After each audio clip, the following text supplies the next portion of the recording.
ఓం శ్రీ సాయి భగవతి జ్యోతిష్యాలయం నెంబర్ 1 వశీకరణ specialist Kerala tantric గురువు గారు పవన్ నంబూదిరి గారు కేరళ నుంచే నేరుగా పరిష్కారం లభించును.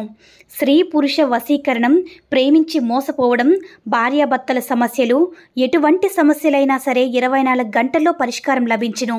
గురువుగారి ఫోన్ నంబర్ 9043637512. ఓం సాయిరామ్.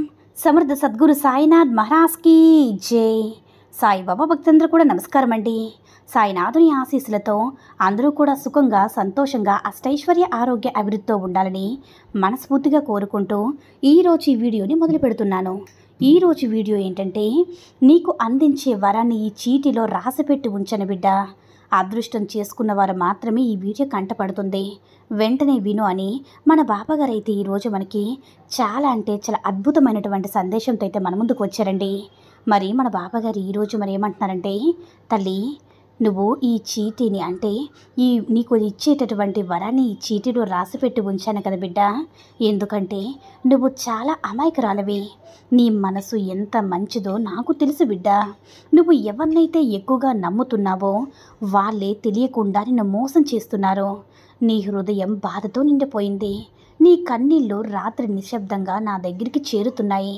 కానీ ఇక నుంచి నిశ్చింతగా ఉండు. నేనున్నానమ్మా. నిన్ను మోసం చేసిన వారు ఇక వారి పని నేను చెప్తాను. నీకు బాధ కలిగించినందుకు వారికి నేను ఇచ్చిన గుణపాఠం కూడా చెప్తాను తల్లి. ఇది నీకు న్యాయం చేసే సమయం. నా భక్తురాలు పేరు లక్ష్మి అనే ఒక చిన్న పట్టణంలో పుట్టిన లక్ష్మి చిన్నప్పటి నుంచి కూడా భక్తి శ్రద్ధలతో జీవించేది. సాయిబాబా ఆరాధన చేసేది. తల్లి చెప్పేది, బిడ్డ సాయిబాబా మన జీవితంలో ఉన్నంత వరకు ఎవరూ మనపై గెలవలేరు అనే మాటలు లక్ష్మీ హృదయంలో ముద్రించబడ్డాయి. అయితే చిన్న వయసులోనే ఆమెకు చాలా భక్తి అన్నమాట.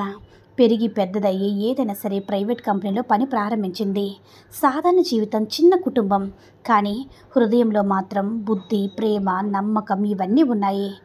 ప్రతి ఉదయం కూడా బాబా ఫోటో ముందు దీపం వెలిగించి, బాబా నేను కూడా నన్ను నీ నీడలో ఉంచు అని ప్రార్థన చేసేది.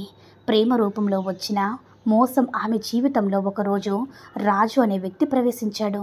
ఆయన సహోద్యోగి మాటల్లో మాధుర్య, ప్రవర్తనలో వినయం, ముఖంలో చిరునవ్వు, అంత నాటకం. రాజు మొదట స్నేహం పేరుతో దగ్గరయ్యాడు. తర్వాత ప్రేమ పేరుతో తన మనసును గెలుచుకున్నాడు.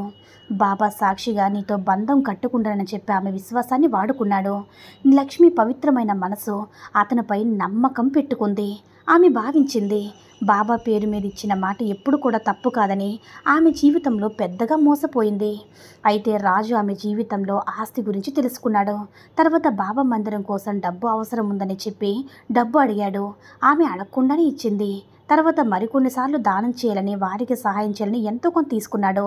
కానీ ఆ డబ్బు ఎక్కడికి పోయేదో ఆమెకి తెలియదు.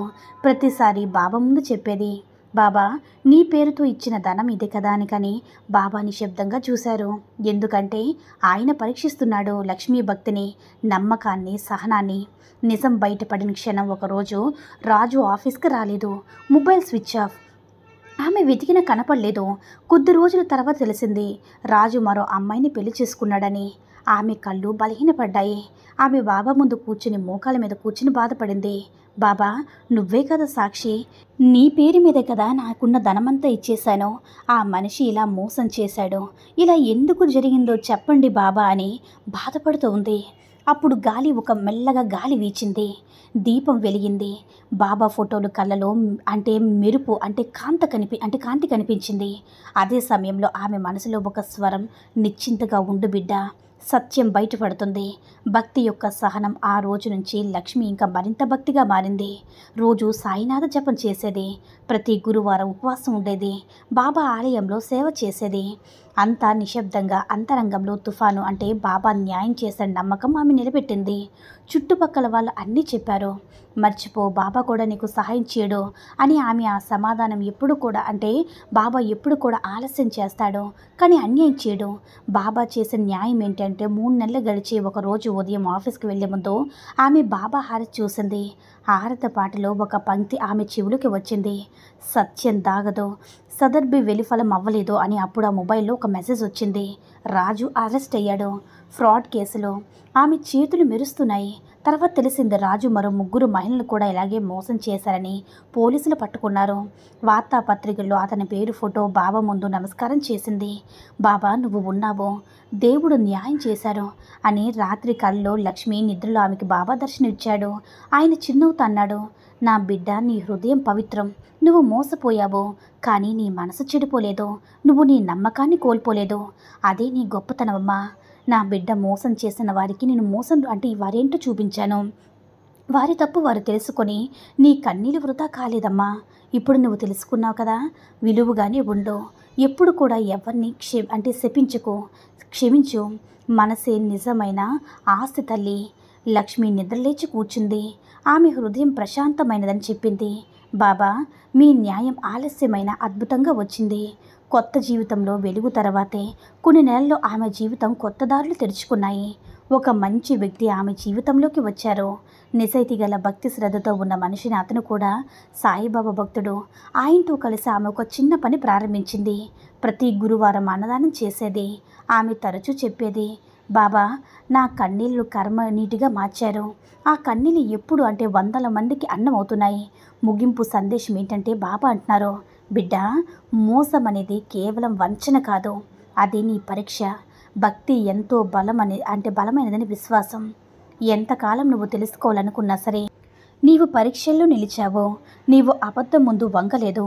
అందుకే ఇప్పుడు నీ జీవితం సత్యంతో వెలుగుతుంది. ఎవరు నీకు మోసం చేసినా వారి మనసులో నువ్వు సత్యాన్ని నాటుతాను. వారి తప్పు తెలుసుకుంటారు. ఎక్కడొక చోట వారు తల ఉంచుతారు. అదే న్యాయం. కానీ నువ్వు ద్వేషం పెట్టుకోకూడదు బిడ్డ అని మన బాబాగారు అయితే ఈరోజు మనకి చాలా అంటే చాలా అద్భుతమైనటువంటి చీటీని అందించారండి.